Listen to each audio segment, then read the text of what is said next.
Hello, everyone. I would like to discuss a very important topic and consider it a start, a kick start in the subject of, with the topic of neurodiversity. Uh, I hope you engage and contribute to our deep dive in this controversial condition of being a neurodiverse person or having a neurodivergent neurological system. If you are, if you consider yourself a neurodivergent, or whether you have been diagnosed or not, or if you are a neurotypical one, just tune in and give an opinion of what differentiate a neurodivergent individual from a neurotypical one, and what are the struggles or the difficulties with a neurodivergent individual experience in an atmosphere or a culture or a surrounding that's full of neurotypical and does not usually or likely to welcome a neurodivergent individual. Uh, Regardless of your background or your religion or the culture you have been raised or grown up in, you might be a neurodivergent. You might be aware of it, and you might discover it at a very later stage in your life cycle.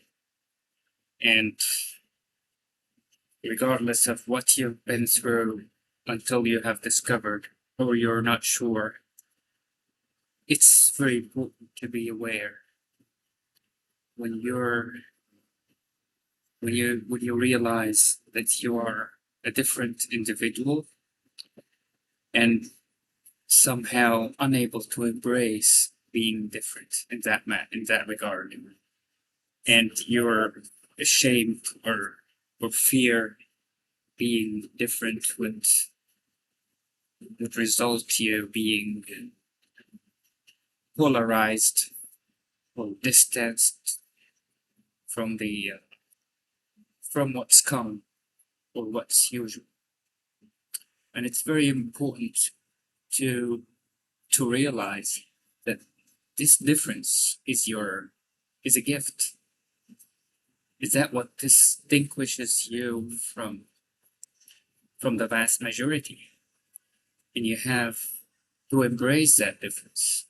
You have to make something out of it. You shouldn't be afraid, or you shouldn't refuse being different, because once you realize the true value that lies in that difference, you could make something extraordinary out of it. I know it's a struggle, and it's a mountain to move, a mountain to not just to climb. Climbing a mountain would be a normality in these days, or a normality in all ages. People usually come to this world and climb mountains, just an analogy of how facing challenges, how dealing with constraints and difficulties throughout a lifetime is like. Back to those who are neurotypical, let's agree it's a vast majority. And when you find yourself in a community that consists mostly of neurotypical or people who are unable to understand your difference, unable to to understand your uniqueness, unable to grasp that gift you've been born with. It's your responsibility to make it easier for them, or to go that extra mile and and expose yourself to the world in the way you like. It's not a must, but that's why you're here. That's a part of your existence. If you exist and you're gonna remain in that existence for a certain period of time that you're not sure how long it's gonna be, then you have to take a step and tune in and make a difference, make a contribution, regardless if it's gonna be positive, negative. You find out yourself. You just have to take a step forward. And just the way I'm doing, that's exactly what I'm trying to do here in this, raising this topic, or this, having this discussion with not a specific group, or having a certain niche or subject. As you can see, my channel doesn't have a specific subject or milestone. It's just, if you'd like to call it bohemian, go ahead, because it might be that way. That's exactly how I like it to be. I hate to have a pattern or an overflow, a prepared or a predefined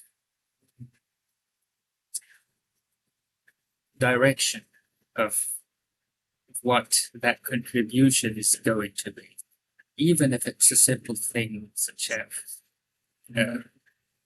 so, like this discussion that was the subject I'm raising. There are hundreds of differences between a neurotypical and a neurodivergent.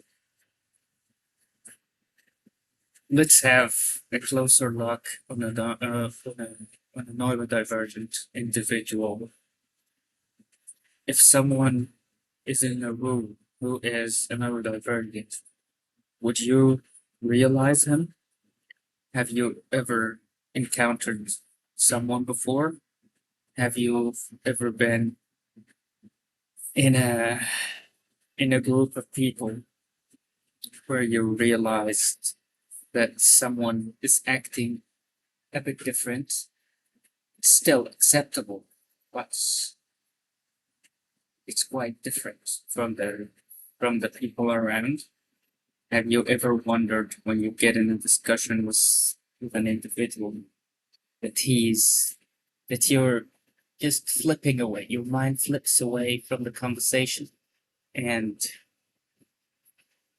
you're unable to concentrate on the matter of the discussion that you're having?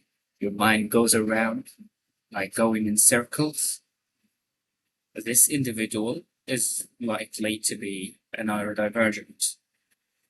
Let me give you an example. Imagine someone who has hundreds of monitors, hundreds of screens in his mind, playing at the same time. Different channels, different subjects. It might be politics, science, sports, movies. Think you're big. Guess what? All of them are playing at the same time. Imagine the amount of struggle that he has concentrating on one subject, or the subject of a discussion that you're having at the respective time. It's quite intimidating to be in such a situation, or be confronted with such a rare human. I hope you're able to imagine if you're a neurotypical. If you are a neurodivergent, it would be very easy to you, and you will say, "I've been there, and I'm experiencing this on a daily basis." uh, you might having that feeling right now while you're listening to me, that you're feeling yourself some way lost or unable to to grasp the true meaning out of the whole conversation. However, it's scrambled. It's all over the plate. The subject or the topics are getting flown in the individual's mind, like he's trying to concentrate on a certain topic and he's unable to hold his mind on that specific topic for a certain period of time. Let's say it's a struggle. It might last for 10 minutes, it might last for 15 minutes, and sometimes it's honestly lasts for an hour or more. And that comes with practice. But the thing is that you're unable to take a hold of the whole process. It's not in the individual's hands to decide how long his focus is going to remain on a certain subject for a certain period of time. It's entirely out of his control. It's a very intuitive thing, a very spontaneous thing. While a few people might say that just irresponsible not to have an upper hand over your focus, or you're unable to dictate your mind on a certain to a certain mission or a subject or a task that you're required to fulfill. It's normal that one's mind gets shattered and uh, and be and rotate over so many subjects and feeling like you're swimming in a subconscious that's full of thoughts and experiences you've been through, you went through, you lived every piece of it.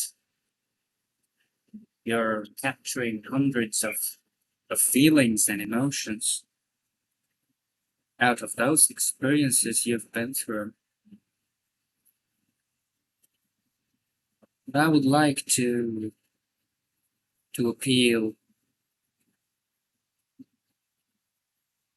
to those who are neurotypical is to have a sense of kindness and appreciation for those who are neurodivergent and to just accept their difference and be nice to them and appreciate their struggle. They might spend a lot of time with you trying to say or express their feelings and emotions. Not just that, their ideas, their ideology. And regardless of how much you're able to touch, capture, or learn from them, they might still feel that they haven't delivered a 1% of what's going on in their head. So I hope you contribute to this and share your opinions, your experiences, your your encounters of those who are rare, individual, and having a unique mind structure and neurological system. Uh, wow, I've been able to concentrate on on a certain topic for 14 minutes, approaching 15 minutes. That's a break record, and I hope I did it successfully. And I hope to see you next time in a better mood.